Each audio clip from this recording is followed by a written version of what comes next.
అవమానాలు ఎదురైనప్పుడు ఆత్మనిగ్రహం. ప్రియమైన సహోదర సహోదరిలారా, మనం దేవుని సేవకులుగా జీవిస్తున్నప్పుడు మీరు అందుకున్న పిలుపుకు తగ్గట్టు ఎప్పుడూ వినయంగా నడుచుకోండి అనే ఎఫెసీలకు వ్రాసిన పత్రిక 4వ అధ్యాయం 1వ వచనం నుండి 2వ వచనం వరకున్న మాటలను మనం ఎల్లప్పుడూ గుర్తుంచుకోవాలి. వినయం మన జీవితంలో ఎంత ముఖ్యమో ఇది స్పష్టం చేస్తుంది.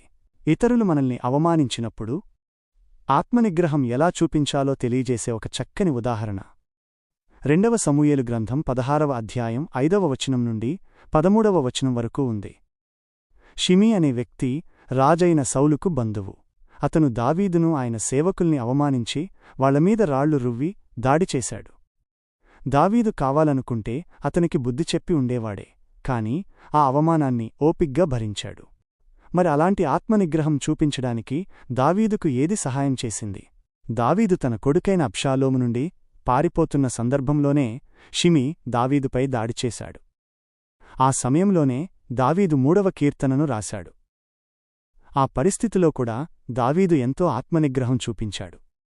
అలా ఉండడానికి ఆయనకు ఏది సహాయం చేసిందో 3వ కీర్తన 4వ వచనంలో దావీదు ఇలా రాశాడు: ఎలుగెత్తి నేను దేవునికి ముట్రపెట్టునప్పుడు ఆయన నాకుత్తరమిచ్చును. ఇక్కడ మనం ఒక ముఖ్యమైన పాఠాన్ని నేర్చుకోవచ్చు. ఎవరైనా మనల్ని అవమానిస్తే దావీదులాగే మనం కూడా ప్రార్థించాలి. మన బాధను, మన ఆవేదనను దేవునికి తెలియచేయాలి. అప్పుడు సహించడానికి కావాల్సిన బలాన్ని దేవుడు తన పవిత్ర శక్తి ద్వారా ఇస్తాడు. దేవుని శక్తి మనకు అంతర్గత ప్రశాంతతను, వివేకాన్ని అందిస్తుంది. తద్వారా మనం తొందరపడి స్పందించకుండా ఆత్మనిగ్రహంతో వ్యవహరించగలం. ఒకవేళ ఎవరైనా మిమ్మల్ని అవమానిస్తే మీరు మరింత ఆత్మనిగ్రహాన్ని లేదా క్షమాగుణాన్ని చూపించగలరా? దేవుడు మీ బాధను చూస్తాడని, మీకు సహాయం చేస్తాడని, మిమ్మల్ని ఆశీర్వదిస్తాడని మీరు నమ్ముతారా? ఆయనపై మనకు నమ్మకం ఉన్నప్పుడు అవమానాలను కూడా సహనంతో ఎదుర్కోగలం.